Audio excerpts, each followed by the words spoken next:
Remercier en premier lieu le chef de l'État, le président Macky Sall, pour sa confiance placée en nous.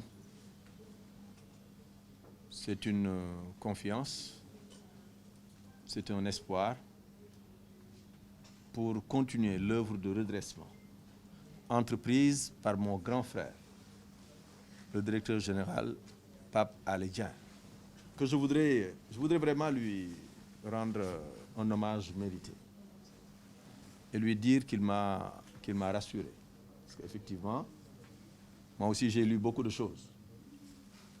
Et j'ai failli dire, mais est-ce que ça vaut la peine d'y aller? Mais il m'a rassuré que la boîte était sur une pente ascendante. Et je voudrais le féliciter pour ça et féliciter aussi les membres du comité de coordination, les membres du comité de direction, mais féliciter aussi l'ensemble des partenaires de la Sonacos, féliciter le président du conseil d'administration et les membres du conseil d'administration. La Sonacos est une société importante, très très importante, qui est au cœur de l'économie de notre pays. Mais c'est une société aussi qui intéresse 4 à 5 millions de nos compatriotes. Le monde agricole, le monde paysan, et certainement tous les mondes sont importants. Mais je crois que le monde qui rassemble le plus et qui joue un rôle déterminant dans tous les domaines est certainement le monde paysan. Et la Sonacos est une société donc qui travaille à améliorer les conditions d'existence de nos compatriotes, qui travaille aussi quelque part à lutter contre la pauvreté, mais qui intervient aussi dans nos différents taux de croissance que nous avons dans notre pays. Donc c'est une boîte importante. Et il y a beaucoup de Sénégalais qui y sont depuis très, très longtemps. Je voudrais d'abord parler avec ces compatriotes-là, les travailleurs. Je leur tends d'abord la main pour qu'ensemble, nous créions d'abord les conditions d'un climat apaisé. Parce que c'est dans le cadre d'un climat apaisé que tout pourra se faire.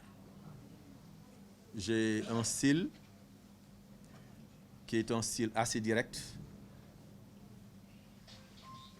un style de concertation, de discussion et de dialogue. Mais bien entendu, quand il faut prendre ses responsabilités aussi, je les assumerai.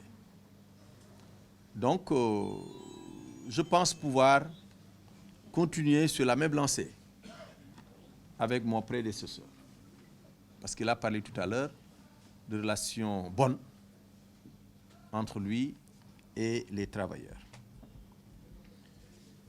Pour les cadres qui sont aussi importants dans le dispositif, c'est le même style.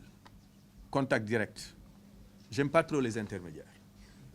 Je parlerai avec tout le monde, je discuterai avec tout le monde, je prendrai l'avis de tout le monde. Bien entendu, là aussi, si nous devons décider pour l'intérêt de la société, nous le ferons. Pour les partenaires, c'est la même chose. Sans vous, ce serait difficile de réussir sa mission à la tête de la Sonacos. Je vous tends une main, comme on dit, fraternelle, amicale, et qu'ensemble, chacun dans la défense de ses intérêts, pour qu'ensemble nous puissions aussi relever les défis.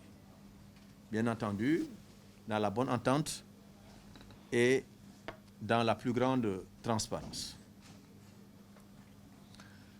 Je voudrais, pour terminer, Monsieur le Président du Conseil d'administration, Mesdames, Messieurs,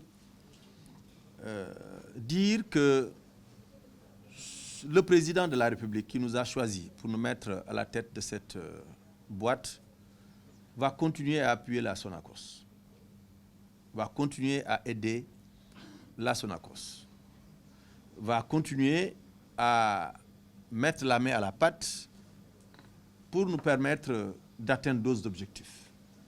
Des objectifs ont été atteints, c'est clair, mais d'autres objectifs aussi se profilent à l'horizon et doivent être aussi atteints. Et je crois que nous pouvons compter sur le président de la République, sur le ministère de l'Agriculture, mais aussi le ministère de l'Économie et des Finances.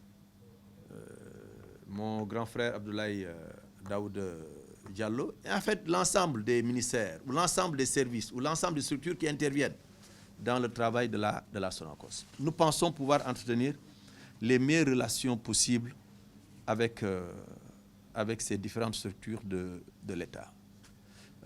On n'a pas parlé des banques et des assurances, qui sont aussi des partenaires. Et je crois que là aussi, nous travaillerons à avoir les meilleures relations possibles avec ces partenaires qui interviennent dans la marche de la Sonacos. La Sonacos a des unités de production qui sont installées au moins dans quelques régions, à Diourbel, à Kaolack, à Ziguinchor, à Louga, à Dakar. Et nous aurons l'occasion de visiter ces installations, ces usines.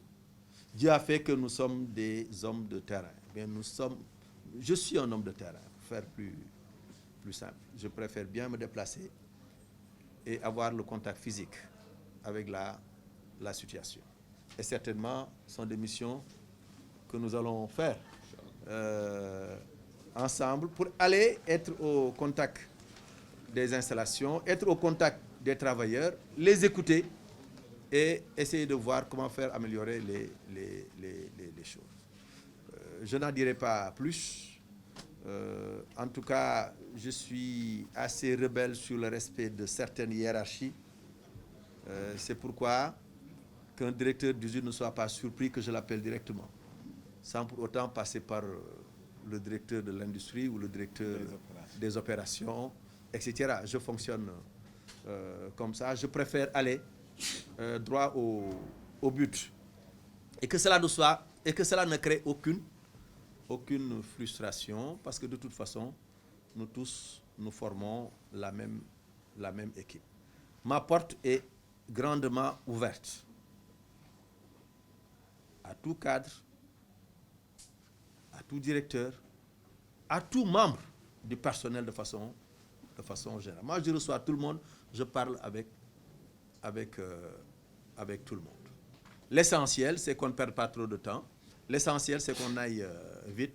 L'essentiel, c'est qu'on puisse aller de l'avant. Ma porte aussi est ouverte à tous les partenaires de la société, et nous ferons de notre mieux pour nous organiser de telle sorte que nous puissions en même temps parler aux gens, mais en même temps aussi travailler. Parce que, comme on l'a rappelé tout à l'heure, le président Macky Sall souhaite que les choses aillent vite et bien. Aller vite, c'est très bien, mais aller vite et bien. Et c'est ça un peu qui est en mode maintenant. Et nous essaierons, dans le cadre de cette nouvelle mission, qui est une nouvelle mission pour moi, qui est une nouvelle expérience pour moi. Nous avons peut-être l'habitude maintenant de savoir ce qui se passe à l'Assemblée nationale. Nous avons été à plusieurs reprises parlementaires. Les cabinets ministériels aussi, nous avons connu. Mais c'est la première fois que nous héritons d'une boîte où il faut gérer de façon plus près les choses. Mais nous pensons que nos différents passages ailleurs nous permettront très rapidement de nous familiariser avec la boîte et de mieux pousser. Je voudrais terminer par là où j'avais commencé, en renouvelant mes remerciements au président de la République, féliciter encore le directeur général sortant. Je l'ai dit tout à l'heure, nous sommes tous les deux des Adjor. Il est de Pekes, je suis de Darou Moussi. Je l'ai dit tout à l'heure que nous avons des relations presque familiales. Et si on remonte très loin, certainement, on trouvera quelque part des connexions.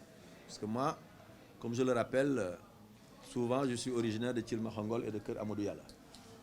Lui étant de Pekes, à quelques encablures de Thilmakhambakol. Ma mère est de Thilmakhambakol. Voilà, sa mère est de Thilmakhambakol. Et je lui ai dit que notre dernière rencontre, c'était à Dekle, au tombeau de Lat Dior. Nous avons des amis communs, monsieur le directeur général. Nous avons des parents en commun. Et c'est ça le Sénégal. Ça aurait dû être la même chose avec Youssou, avec les autres qui sont là. Et c'est ça qui fait que nous avons une grande nation. Dans d'autres pays, ils sont des compatriotes, ils sont des citoyens vivant dans le même pays. Mais ici au Sénégal, nous sommes d'abord une nation. Nous sommes d'abord une nation. Et je crois que ces liens-là sont très forts. Et je lui ai dit tout à l'heure que je ne manquerai pas de l'appeler pour des compléments d'information, pour des explications, mais aussi pour des conseils. Parce que il m'a devancé dans cette boîte et moi j'ai la modestie d'apprendre. J'ai la modestie de dire que je dois apprendre telle ou telle autre chose et j'apprendrai certainement avec lui, mais j'apprendrai aussi avec les autres directeurs et les autres chefs de département ou chefs de service qui sont ici, et j'apprendrai aussi à côté de mon grand frère, le président du conseil d'administration. Il m'a devancé à l'université, il était comme moi syndicaliste. Quand il est parti, notre génération est arrivée. Et je crois que là aussi, il connaît bien le milieu. Et comme disait tout à l'heure Pape Dieng, moi aussi j'ai été amené à être cultivateur. Hein. Je le dis, je connais bien l'arachide. Hein. Malheureusement, le bassin arachidier recule un peu vers le centre et le sud. Mais quand même, j'habite dans ce qu'on appelle l'ancien bassin arachidier. Et c'est toujours important. Et encore, l'économie rurale est structurée par l'arachide dans notre pays. Donc, je me réjouis de me retrouver encore une fois dans ce milieu.